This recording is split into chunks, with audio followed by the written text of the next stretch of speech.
business and is not to be considered a community public hearing. This is a particularly interesting meeting, the way it's set up, because we have two specific public hearings, each of which has its own public comment period. So if you would like to speak at any of the public comments, either for the breakfast program, the internet policy, or on just general matters, please fill out the card over there and they will be brought up to me at the appropriate time for the appropriate section. At this point, would you please stand and join me in the Pledge of Allegiance?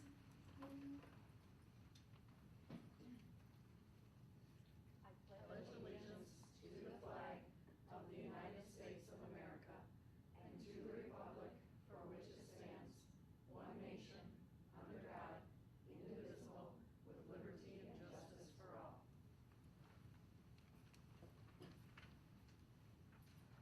Okay, up first we have a public hearing on the 2024-2025 breakfast program. Breakfast programs are mandated for schools with 20% or more students that receive free and reduced price lunch. New state funding provides free meals for all students if school districts meet certain requirements, which includes providing breakfast for all students in order to participate in the funding. Julie, would you please care to give us an overview of this program? Well, excellent. Actually, you just said everything that I was going to say tonight, so you're right. If you have 20% or more free and reduced lunch, then you're required to offer breakfast program. We have two schools that by themselves are more than 20%, and that is Meadowbrook and the Transition Center. However, to continue to participate in the Michigan School Meals Program, we have to offer breakfast at all of our schools. So we are recommending to the board this evening that we continue providing a breakfast program at all of our schools for 2024-2025. All right, thank you. And Elizabeth, do we have any cards for public comment on the breakfast program? No. Okay. Then can I please have a motion to operate a breakfast program at all of our elementary, middle, and high schools, as well as the Transition Center for the 2024-2025 school year? So moved. I'll second. Thank you. All right, can we have a roll call vote then, please? Yes. Dr. Rashad? Yes. Ms. Neinmeyer? Yes. Ms. DeGore? Yes. Mrs. Cobell? Yes. Dr. Clausen? Yes. Mrs. Tryon, yes. I got thrown off without Mary. All right, next we have a public hearing on the student internet policy. And Susan is here to provide us some information about that. Good evening. I am here to discuss the Children's Internet Protection Act, or SIPA. SIPA is a federal law that ensures our schools have certain safeguards in place to protect students from inappropriate online content. Compliance with SIPA is required to receive E-rate funding, which helps us afford our internet technologies for the schools. The presentation will outline the SIPA requirements and let you know how our district is working to meet them. So what is SIPA? SIPA, the Children's Internet Protection Act, was passed in 2000. The law recognizes the potential dangers of students encountering inappropriate content online and sets baseline requirements for schools to protect them. As you can see here, the requirements include the adoption and implementation of an internet safety policy that addresses access to inappropriate matter on the internet, safety and security when using direct electronic communications, such as email, unauthorized access, including hacking and other unlawful online activities, unauthorized disclosure, use, and dissemination of personal information, and measures restricting minors' access to material harmful to them. Schools that receive E-rate funding, like us, a federal program that helps subsidize the internet costs, must comply with SIPA. There are two main requirements of SIPA. The first SIPA requirement requires us to implement a technology protection measure, such as filtering software, to block access to harmful content. Secondly, we need to adopt a comprehensive internet safety policy and hold a public hearing, which we're doing right now. The safety policy outlines the rules and expectations for student internet use, including how we educate students on online safety practices. The district meets the technology protection requirements by utilizing a CIFIC-compliant filtering software called Content Keeper, and this software blocks inappropriate content on the internet. The filter is on all of our district computers and it is in use both on-site and remotely. Additionally, the district uses resources from Common Sense Media and the ISTE standards to educate students on our online safety practices.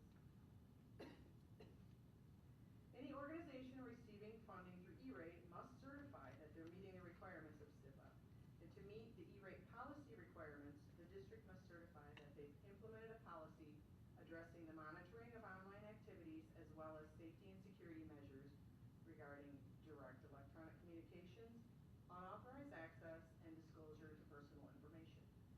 The district fulfills this requirement and takes HIPAA compliance very seriously. We have a robust internet safety policy, Board Policy 3116, a district technology and acceptable use policy, and it is available for review on the district website. Forest Hills staff and students acknowledge and sign this acceptable use policy annually during the enrollment and registration process. And this concludes my report on HIPAA. Any questions? Thank you. All right, thank you very much. Elizabeth, I think, is checking to see if we have anybody that signed up for public comments on student internet policy. No? Okay. And then, all right, we are then moving on to general public comments. At this time, we welcome members of the community to address the board. When you're called, please come up to the microphone, state your name and your address, and limit your comment to 3 minutes. Please direct all comments to the board. Per established procedures, we will not respond to questions or interact with the speaker during public comment. Everyone who indicates that they would like follow-up from the district will get follow-up from the appropriate administrator. Vincent Monahan.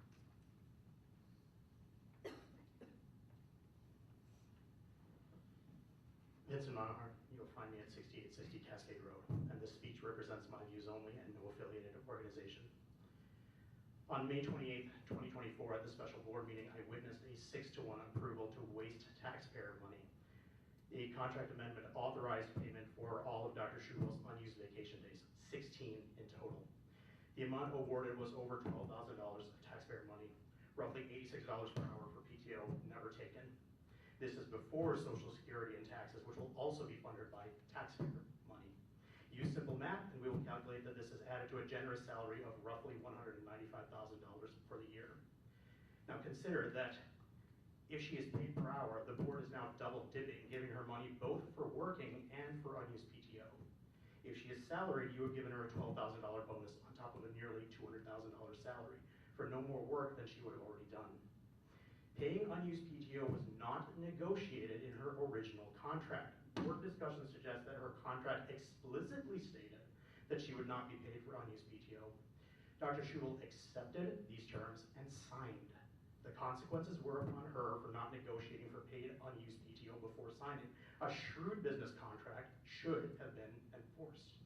To say that this compensation is the norm is a fallacy.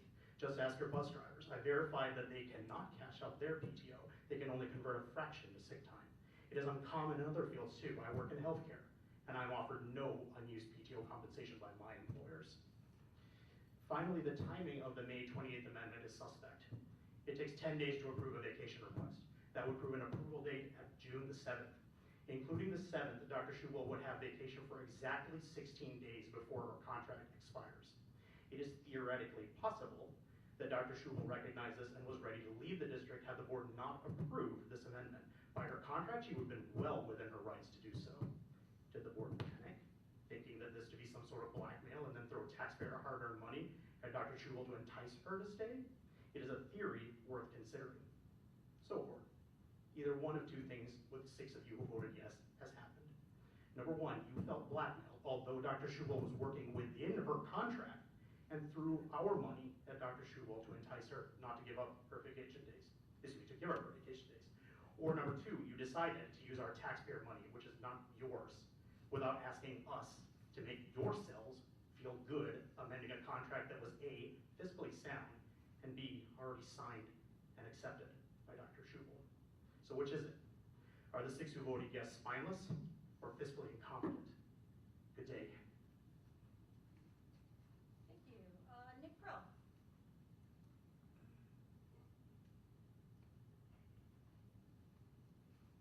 Nick Brill. I'll just kind of echo what Vincent said. It's appalling to me that a year ago, almost a year ago to the day, we sat in the other room while a rushed decision was forced in front of this board to make the decision to hire Dr. Schubel. And one concern that a lot of people brought up was her experience was from East Grand Rapids, where she didn't have a transportation department. And could she be effective in her role given the fact that she had no experience with a district that had a transportation department, let alone one that continues to struggle as ours does here.